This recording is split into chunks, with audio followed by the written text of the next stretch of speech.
There's something funny about these Cornish pebbles. They're very heavy for a start. But what have these strange stones got to do with a revolution in communications that's still going on today? The reason why these rocks are heavy, of course, is because they contain metal. Tin, in this case. This is mining country. Tin and copper are found in this area and have been worked here for over 4,000 years.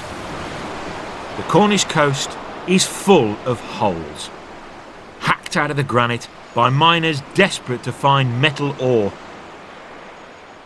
The first half of the 19th century were boom years for tin and copper mining. The population of Cornwall nearly doubled, but for the mining families struggling to make a living from the rocks underground, it was always a precarious existence.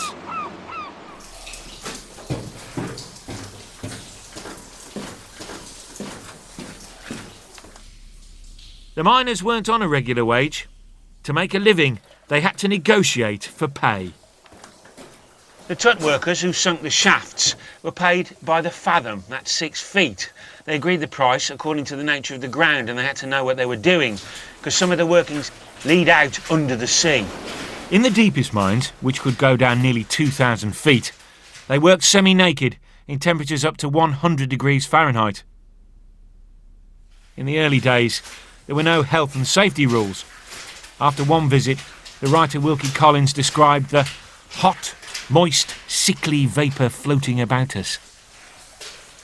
Boys as young as 7 or 8 were used to operate air machines. And there were other dangers. The deeper you dig, the more of this you find, because if you dig a hole anywhere in the British Isles, this is what it fills up with: water. The old method was to dig adits, sloping tunnels that drained the water away from the workings.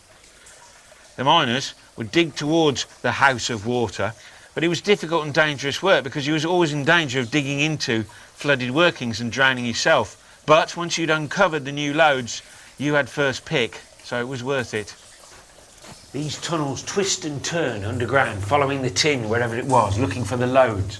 They were dug out by hand, so you only took out just as much as you needed, which is why they're all exactly man-shaped.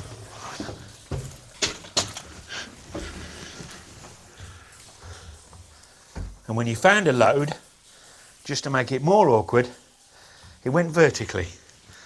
Not quite, 60 to 70 degrees. So you dug, in effect, an inverted shaft, a stope from the bottom up. So, in order to stop your debris all coming down on your and your mate's heads, you went alternately from side to side. So you kind of stepped your way up, not down. You can see here, that's the ore. The miners were paid a percentage of the value of the ore, and they earned every penny. After an 8-hour shift, they could spend an hour climbing ladders to the surface, and then walk 5 or 6 miles back home. By the 1860s, there were 340 mines across Cornwall. 50,000 people were working above and below the surface. Once the ore was out, it had to be broken up, and that was women's work. Then to separate out the metal, it was crushed even further. Water power does the job here at Blue Hills Tin Streams. This wheel works at 9 to 10 RPM. And when it's right, as it is now, it's very musical, it's just right.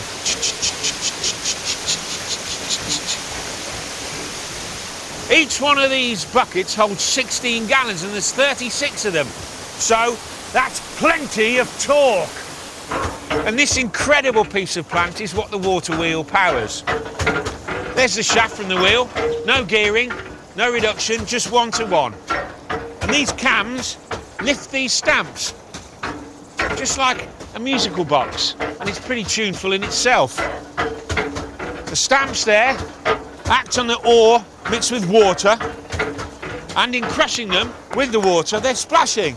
And that splash is directed through screens. There are the screens, and there's the ore and water being squirted through, And that slurry runs down there into this sump under here. This dipper wheel, early form of pump, picks it up. There's a little spray of water there to get rid of anything stuck in the bottom. And then it comes down this launder, down here, runs down there, into this, the buddle. And here, it's separated out. Comes down here, and is distributed across this big plate. So the heavier tin stays at the top, at the crown, and you can see it there at the junction of this giant sombrero here. And the rest is waste. And these travelling rakes here, using heather just cut from the hillside, stop rivulets forming. And then, after a day or so, because this is all automatic, you stop the whole process and dig out your tin. It's ingenious.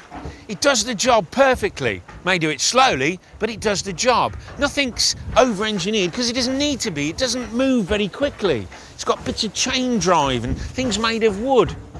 But it wasn't very lucrative. An 18th century tin streamer left his rights in his will, and they were worth 10 shillings.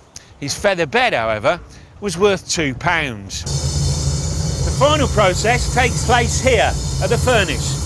The tin ore, cassiterite, tin oxide, is combined with carbon. The carbon acts as a reducing agent, pulling out the oxygen and converting the whole thing into CO2, leaving behind the metal, tin. From rock to molten metal, Cornish tin and copper have been prized for over 4,000 years since our ancestors first combined them to make a new material, bronze. Bronze is a strong alloy, great for swords and stuff. But humans, being what they are, it wasn't long before the bronze founders managed to create something of beauty, a perfect thing, one of the earliest forms of communication. It told you when to eat, when to get up, when to pray, when someone was dead, when you were being attacked, and the time.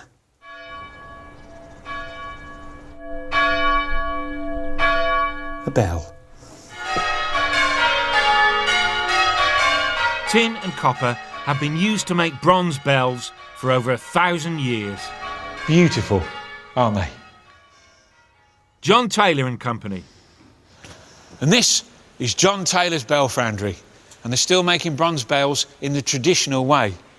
They're casting 2 bells this afternoon, so I'm going to heat the furnace up about 1150 degrees centigrade. There she blows! This is bell metal. It is in exactly the same proportions as the medieval bell founders used it. 77% copper and 23% tin. Remarkable continuity.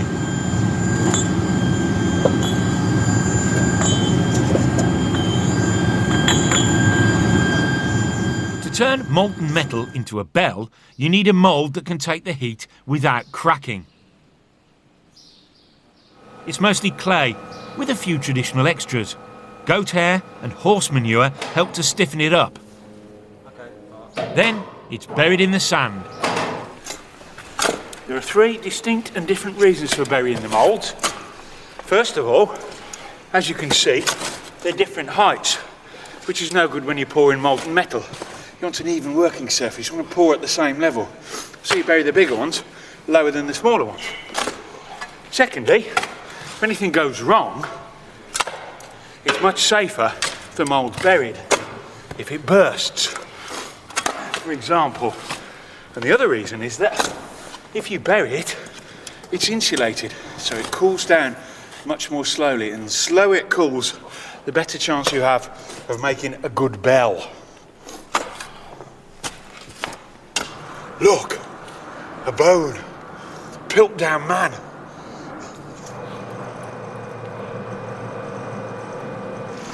One further thing to do, it needs to be poled.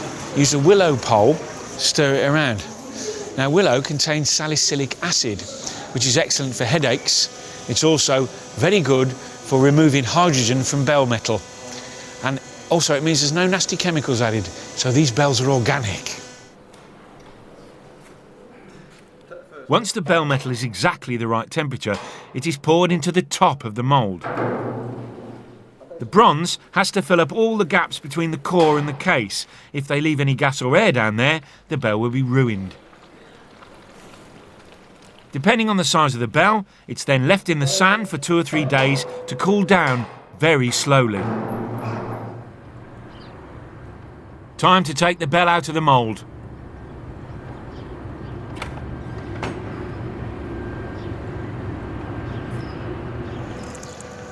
Start to see it now. And there's the detail. Incredibly fine. Still warm to the touch. Absolutely beautiful. Stunning. This bell will soon be ringing in a church in Malta. For centuries, bell foundries like Taylor's have been taking tin and copper from the Cornish mines. The greater the demand, the deeper the miners had to dig. Like the tin miners, the copper miners followed the loads wherever they went. At Levant, the workings extended over 1.5 miles out to sea, and the shaft was 2,000 feet deep. To get all that ore out, you needed a steam winding engine.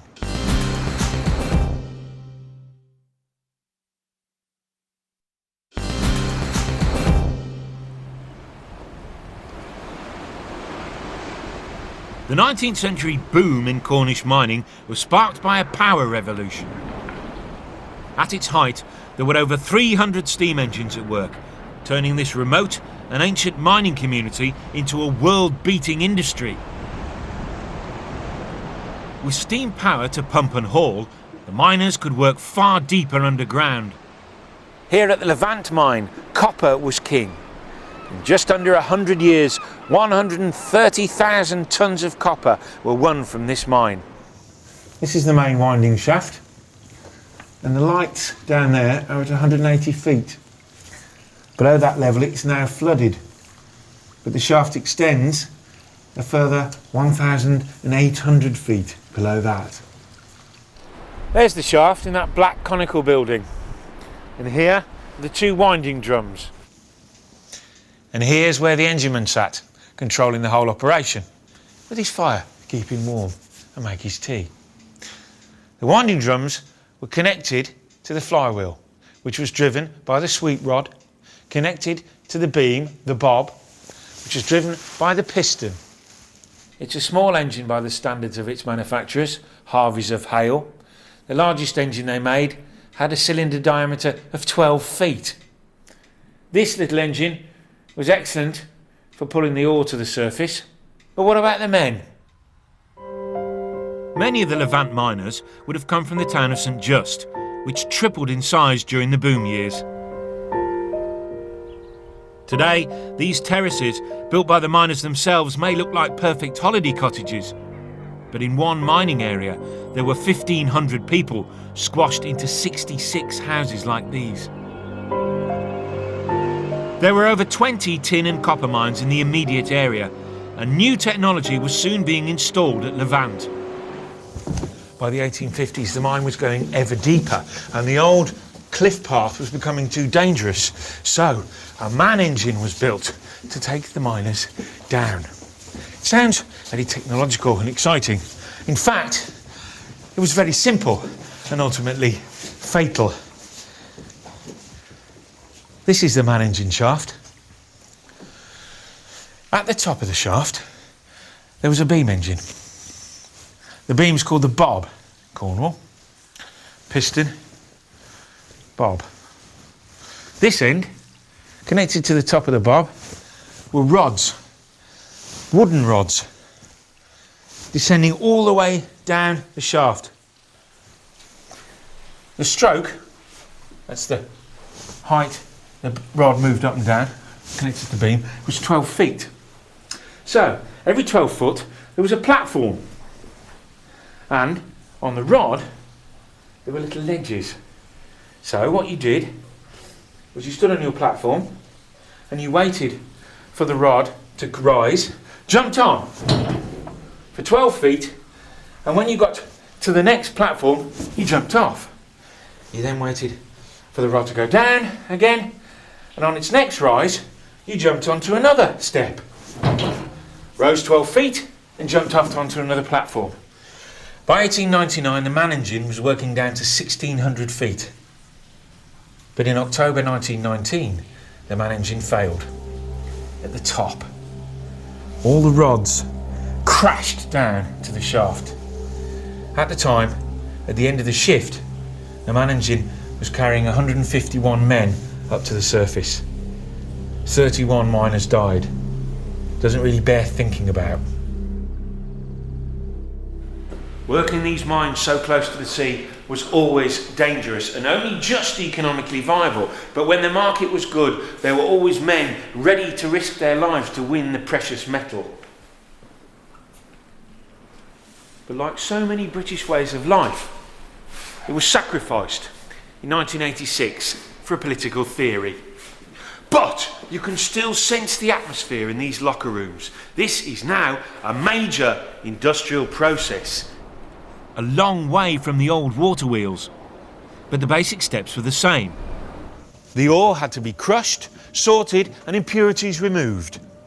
Here, a massive ball mill ground the ore down until it was like coarse sand. There's only 1% of tin in the rock extracted from the mine, and this is a shaking table. It's roughly similar to the buddle in that it extracts the tin concentrate from the various bits of rock, silicas and micas there, and almost immediately you can see it separating. The finer tin, being heaviest, stays furthest, and the middlings, there's still tin in that, but that's moving down. So a table like this could process a ton of ore every hour. You know what it says here? Do not put bucket on trough. Sorry. There were 90 of these tables at this mill. This mill could process 1,000 tonnes of ore a day. This was mining on an industrial scale. And on the coast, massive smelting works and foundries were built by Cornish metal merchants. That's Hale, a boomtown of the Industrial Revolution. Its business was metal. In 1758, the Cornish Copper Company was set up. They imported coal for smelting from South Wales and then sent the copper on to Bristol. Down at the harbour, you can still see what went on at Hale, because the harbour wall itself is constructed from copper slag. These shiny blocks are a byproduct of copper smelting. At its peak, thousands of tonnes of copper were shipped out of Hale every year. And the demand for Cornish metal was soon to be driven by a revolution that really did change the world. This is Porthcurno, just up the coast from Land's End. It may just look like any other common or garden perfect Cornish sandy beach, but it is a little bit different. It's been cabled. This isn't broadband, obviously. This is Victorian technology. The electric telegraph, utilising copper wires. This beach was the hub of an international communications network that started 150 years ago.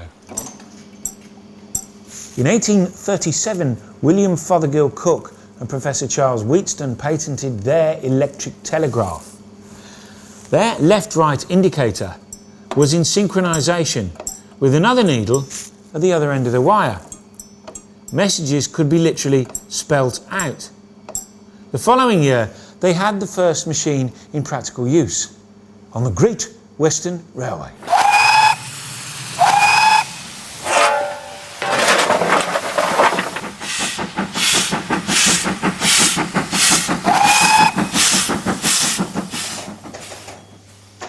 The telegraph did its job so well, it soon caught a murderer. A woman was killed in Slough. A suspect was seen boarding the train for Paddington. His description was wired ahead.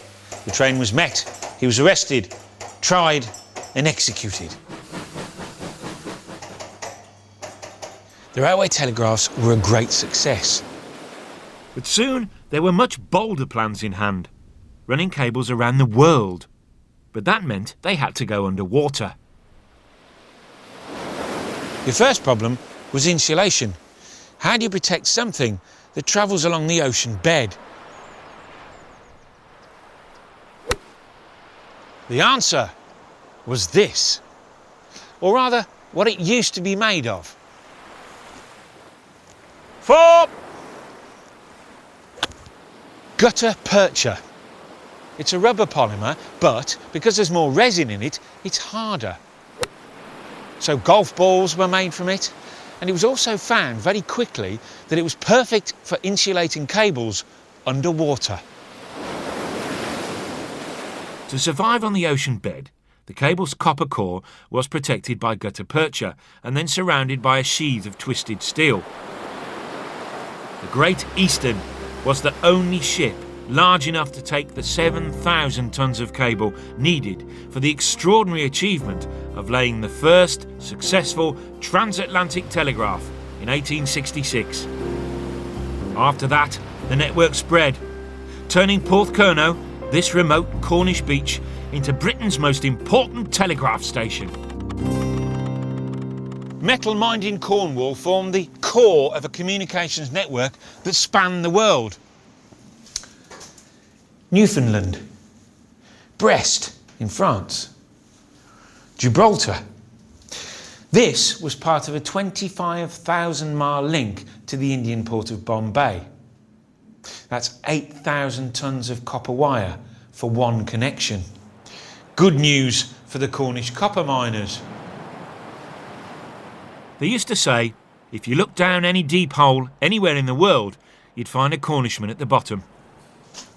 By the 1860s, the Cornish mining boom was over, and the men who once worked these mines took their skills abroad, to South Africa, Australia, even South America. Back home, they were known as Cousin Jacks. 30,000 of them left in just 20 years. The mines are all closed now, but the Cornish connection is still here.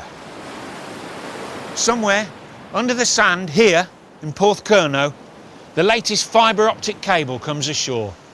But this time, the messages travel at the speed of light.